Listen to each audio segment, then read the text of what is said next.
오늘 은혜 받으실 말씀은 창세기 22장 6절 말씀, 김순복 집사님께서 봉독해 주십니다.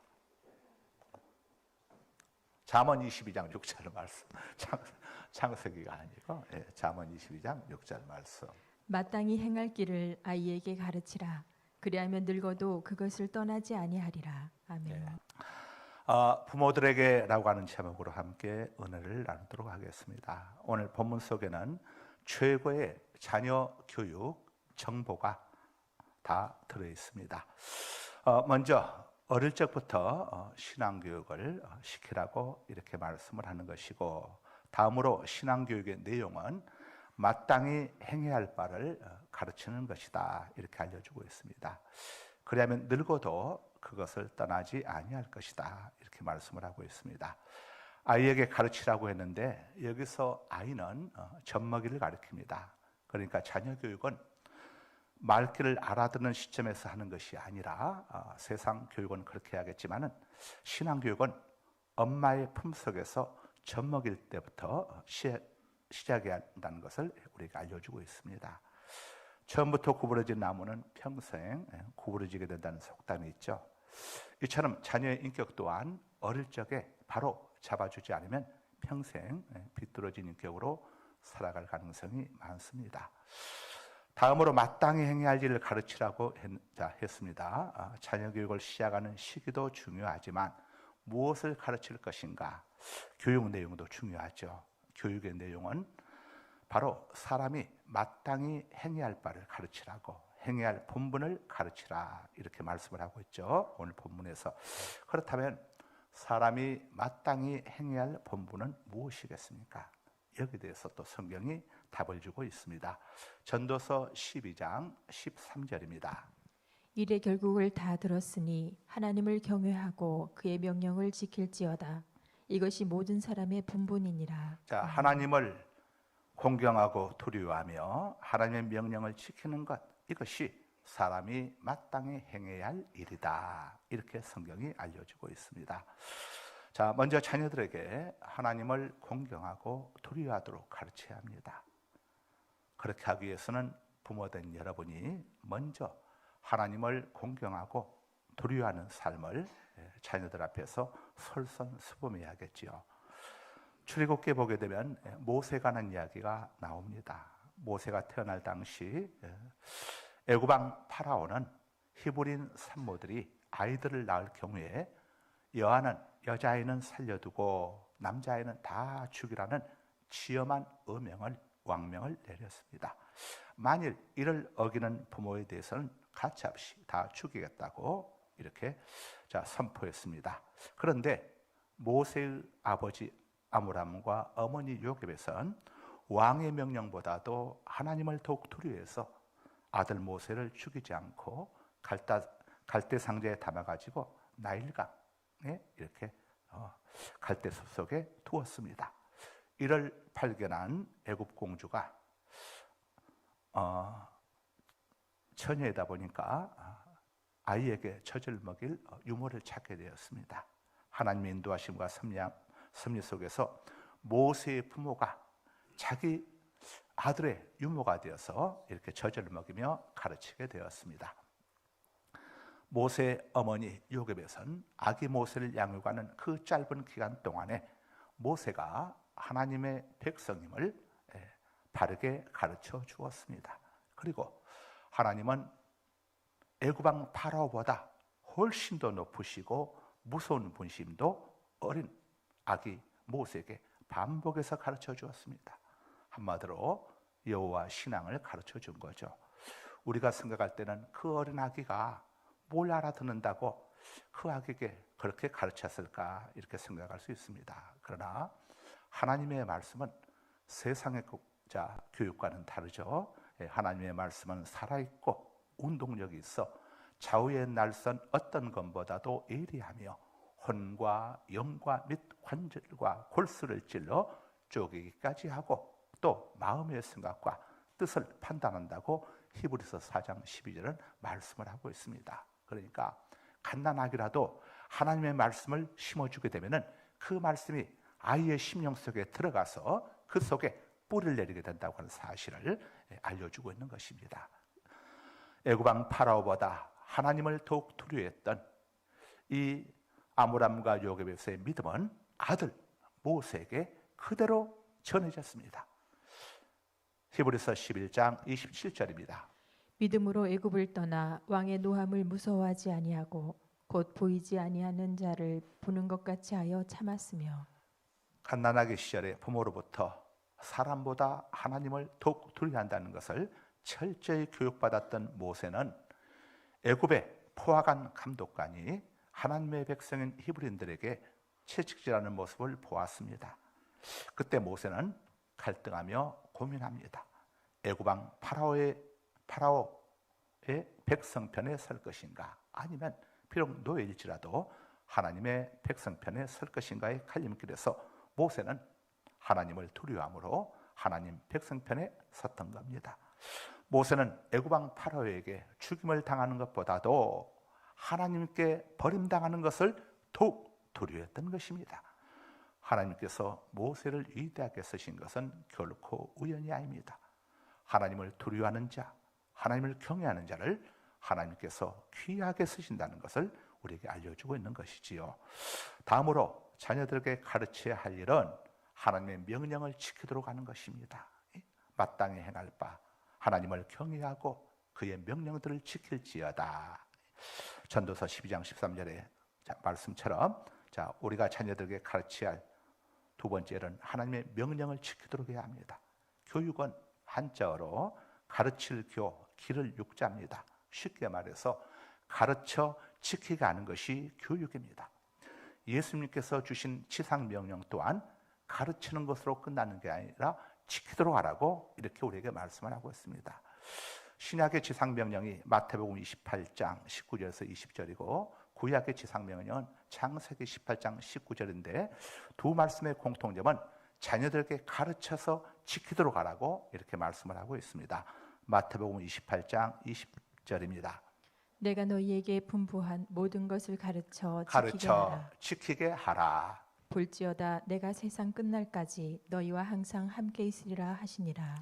자녀에게는 가르치는 것만으로 끝내면 안 됩니다.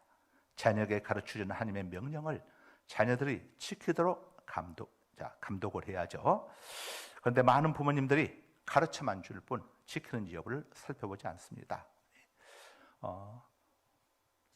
어떤 학부모님이 이 주일날 그 주일학교 예배 때 와가지고는 자기 아이 이렇게 헌금 봉투를 이렇게 보는 겁니다. 그래서 뭐 하시는 겁니까? 그랬더니 우리 아이가 헌금을 잘하는지 안 하는지를 확인해 보려고 그러는 겁니다. 그러면서 봉투를 보더니 오늘 금액, 그날 이제 기록하는 금액을 딱 보더니 제대로 했네요 하고는 이렇게 가더라고요. 이 아이들이 집에서 1,000원을 받게 되면요 500원은 땡 까먹고 500원만 하는 애들이 굉장히 많습니다. 또 어떤 애들은 아예 안 하고 전부 다 인마이 포켓 자기 주머니에 담는 애들도 있습니다. 우리 엄마들은 확인을 해봐야 해요. 제대로 하는지 안 하는지 확인을 꼭 해봐야, 그래야 아이들이 어릴 때부터 부모를 속이고 남을 속이는 이 잘못된 버릇을 어릴 때에 이게 끊어지게 되는 것이죠. 이건 굉장히 중요한 겁니다. 어릴 때부터 막는 겁니다. 아이들이 어릴 때부터 하나님의 것을 도둑질하는 것을 부모들이 방관하게 되면 어떻게 되겠습니까? 그 아이들이 나중에 어떻게 되겠습니까? 이런 것들을 철저히 해야죠. 그래서 부모에게 이 가르치는 것만으로 끝내는 것이 아니라 잘 지키는지를 감독해야 할 것을 성경이 우리에게 알려주고 있는 겁니다. 하나님의 명령은 우리 인생들을 살리는 명령입니다. 영혼이 잘되고 범사가 잘되며 강건하게 되는 하나님의 처방전은 다른 게 아닙니다. 하나님 명령을 지키는 데 있습니다. 하나님께서 우리들에게 하나님의 명령을 지키도록 이렇게 명령하신 것은 우리들을 성가시게 하거나 괴롭히기 위해서 하시는 게 아니죠. 이 땅에서 우리 인생들이 행복한 인생을 살아가도록, 형통한 인생을 살아가도록 하기 위해서 하나님께서는 우리들로 하여금 하나님의 말씀을 지키라고 이렇게 말씀을 하고 있습니다.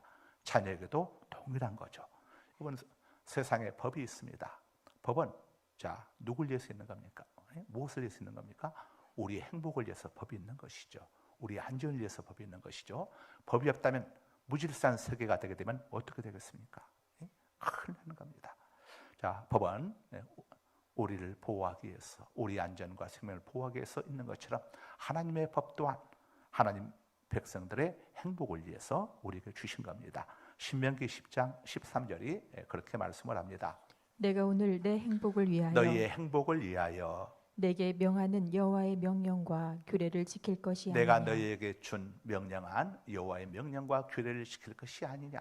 이것은 오늘 지금 너희의 행복한 삶을 위해서 내가 지키라고 하는 것이다. 이렇게 말씀을 하고 있습니다. 여러분의 자녀들이 이 땅에서 행복하게 살아가기를 원하십니까? 그렇다면 마땅히 행할 바를 자녀들에게 가르쳐주고 그걸로 끝내지 말고 지키게 해야 합니다. 감독을 해야 하는 것이죠. 사람은 하나님의 말씀을 지킬 때에 비로소 행복한 삶, 형통한 삶을 살아갈 수 있음을 성경이 우리에게 알려줍니다. 여호수아 1장 7절에서 8절입니다. 오직 강하고 극히 담대하여 나의 종 모세가 내게 명령한 그 율법을 다 지켜 행하고 우로나 자로나 치우치지 말라. 그리하면 어디로 가든지 형통하리니 이 율법 책을 내 입에서 떠나지 말게 하며 주야로 그것을 묵상하여 그 안에 기록된 대로 다 지켜 행하라. 그리하면 내 길이 평탄하게 될 것이며 내가 형통하리라. 아멘. 네, 자 정리해 드립니다. 여러분의 자녀가 일평생 형통하고 행복한 삶을 살아가기를 원하신다면 어릴 적부터 하나님의 말씀을 가르쳐주고 그 말씀을 잘 지키도록 감독을 해야 합니다 하는 이런 의미가 되는 겁니다. 특히 자녀들에게 주일 성수의 중요성을 가르쳐주고 부모된 여러분들이 본을 보여야 합니다. 하나님께서 우리 인간에게 주신 10계명 중에서 오늘 또 우리가 10계명을 했었죠. 가장 길게 언급하신 계명이 제4계명 곧 안식일 규정인데 무려 4절에 걸쳐가지고 왜 안식일을 지켜야 하는지를 우리에게 알려주고 있습니다. 오늘날은 우리 예수님이 부활하시고 성령님이 강림하신 주일이 구약의 안식일을 대체합니다.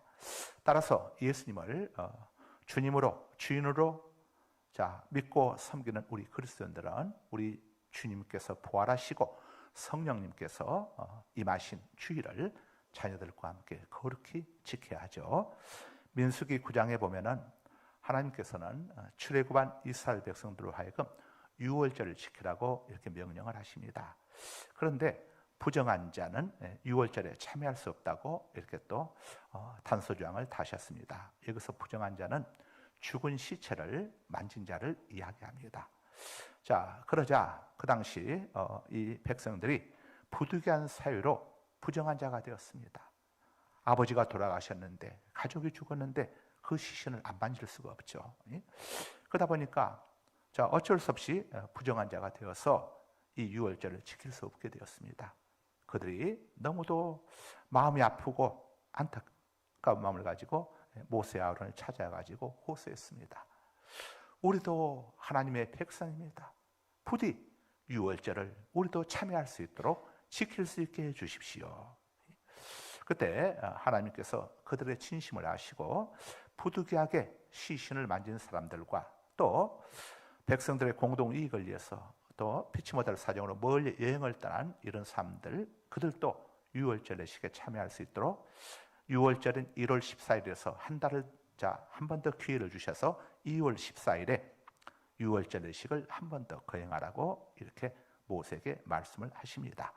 그런데 그때 하나님께서는 아주 의미 있는 말씀을 주십니다.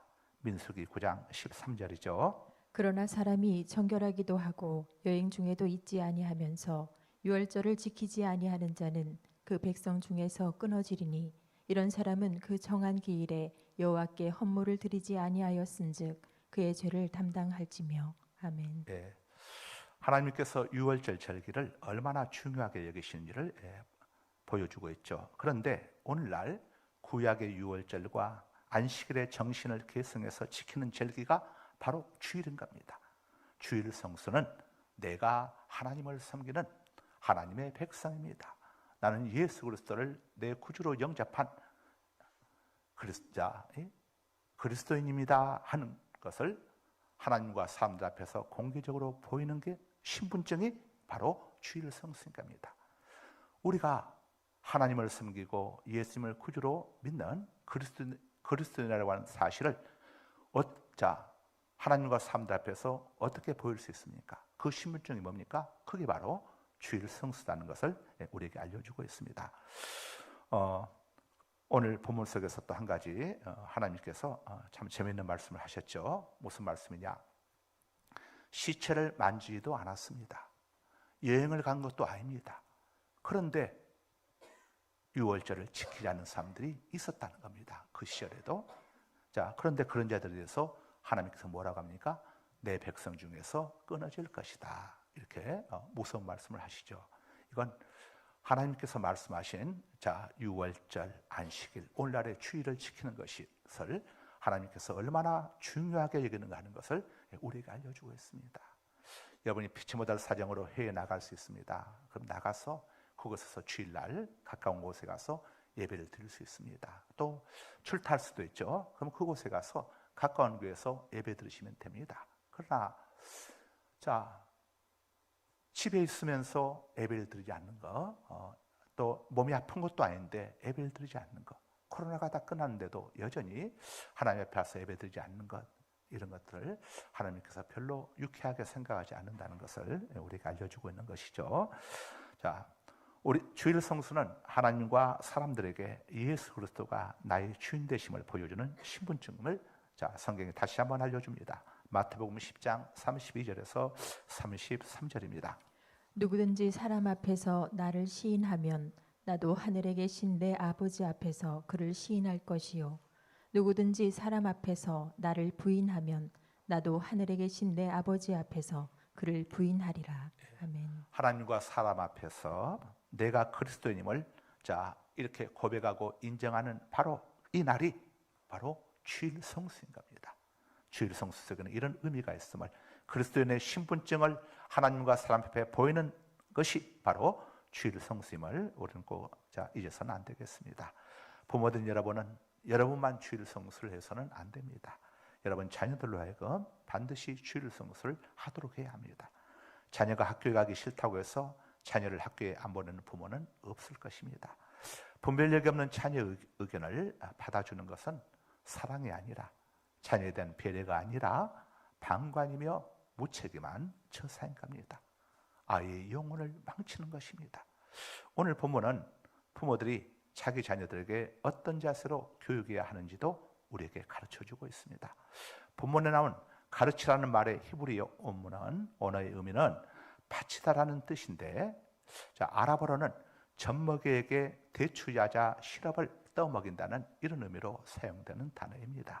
그러니까 가르치라는 말은 젖먹이에게 엄마가 시럽을 떠먹이듯이 정성스럽게 가르치되 그 목적이 하나님께 바치기 위함이어야 함을 우리에게 교훈해주고 있는 것입니다.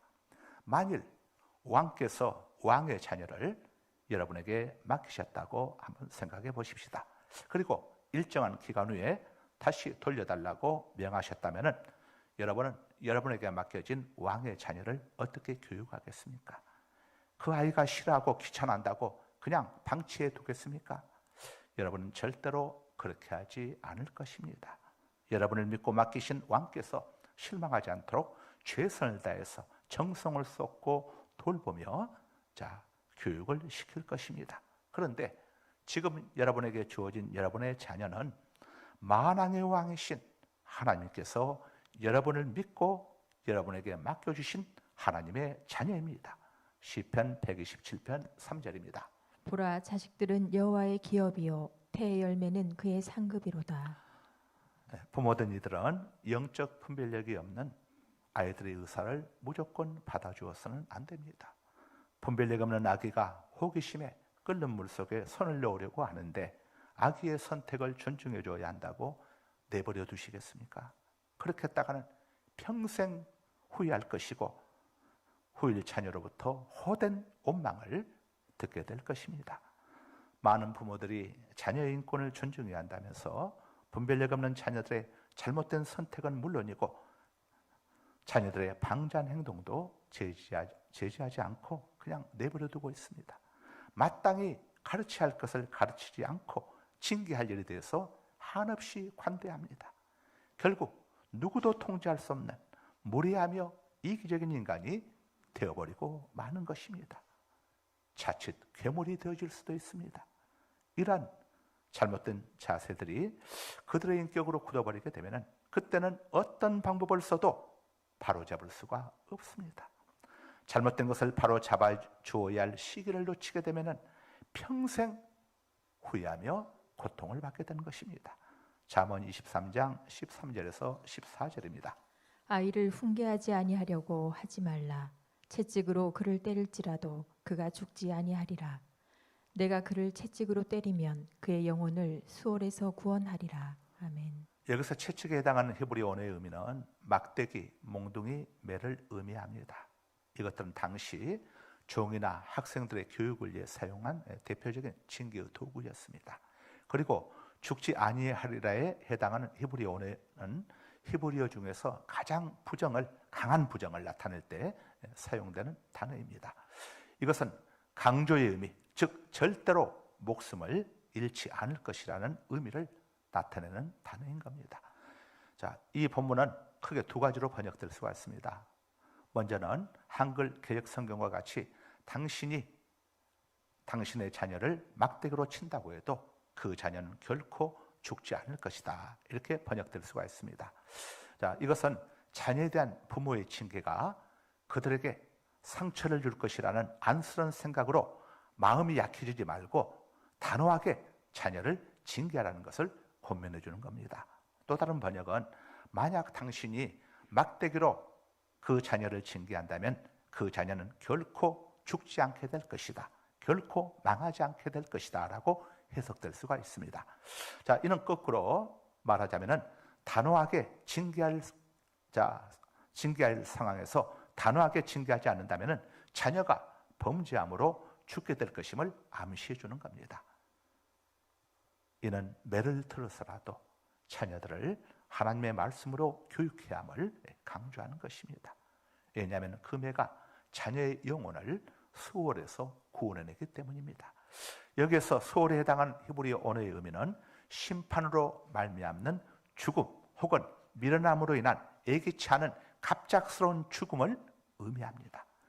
이것은 가장 극단적인 형벌과 저주의 상태를 상징하는 겁니다. 자녀들에게 마땅히 행할 바를 가르치지 않았을 경우에 자녀들이 이런 참담한 결과를 맞이할 수 있다는 것을 부모들에게 경고해 주고 있는 것입니다. 사무엘상 2장에 보면 엘리 대제사장 이야기가 나옵니다. 하나님께서는 엘리 대제사장에게 수차례에 걸쳐 가지고 범죄한 두 아들들에 대해서 엄히 책망하도록 엄히 교육하라고 이렇게 알려주었습니다. 그런데 엘리가 하나님의 경고보다도 아들에 대해서 책망하는 것을 오히려 두려워했습니다. 행여 두 아들의 마음이 상하지는 않을까? 장성한 두 아들들이 내 말을 듣겠는가? 장성한 이 두 아들들, 애들 다 자기 나름대로 생각이 있을 텐데 알아서 하겠지 하고 단호하게 책망하지 아니하고 그냥 대충 너희들 그렇게 하면 안 된다. 여호와께서 기뻐하시지 않는다 하는 정도로 선방망이 이런 책망만 하고 지나갔습니다. 이런 엘리의 태도에 대해서 하나님이 대로하셨습니다. 하나님이 이렇게 말씀을 하십니다. 사무엘상 2장 30절입니다. 그러므로 이스라엘의 하나님 나 여호와가 말하노라. 내가 전에 내 집과 내 조상의 집이 내 앞에 영원히 행하리라 하였으나 이제 나 여호와가 말하노니 결단코 그렇게 하지 아니하리라. 나를 존중히 여기는 자를 내가 존중히 여기고 나를 멸시하는 자를 내가 경멸하리라. 아멘. 하나님께서 엘리 대제사장에게 두 아들에 대해서 야무지게 교육을 시키라고 했는데 엘리가 하나님의 말씀을 가볍게 여겼습니다. 그래서 하나님이 하신 말씀입니다. 나를 존중히 여기는 자를 내가 존중히 여기고 나를 멸시하는 자를 내가 경멸히 여기리라. 하나님은 말씀을 하면 끝내지 않으셨습니다. 엘리 대제사장의 두 아들 홈니와 베나스가 한날 한시에 전쟁터에서 죽임을 당했고, 그리고 엘리 자신은 물론이고 그의 가문마저 하나님의 무서운 심판을 받고 말았습니다. 엘리가 두 아들에 대한 교육을 소홀히 함으로 인해 가지고 스스로 자초한 하나님의 심판이었음을 성경이 우리에게 전해주고 있습니다. 말씀을 정리합니다. 부모된 여러분은 여러분의 자녀들보다 반드시 먼저 이 땅을 떠나가게 되어 있습니다. 부모된 여러분은 유한한 존재이기 때문에 여러분 자녀들의 내일을 절대 책임져 줄 수가 없습니다. 그러나 여러분의 자녀들이 마땅히 행해야 할 바를 가르쳐주고 지키도록 부모된 여러분이 여러분의 자녀들에게 먼저 본을 보이고 감독하면 바로 그것들이 여러분이 땅을 떠난 뒤에도 여러분의 자녀들을 계속해서 지켜줄 것입니다.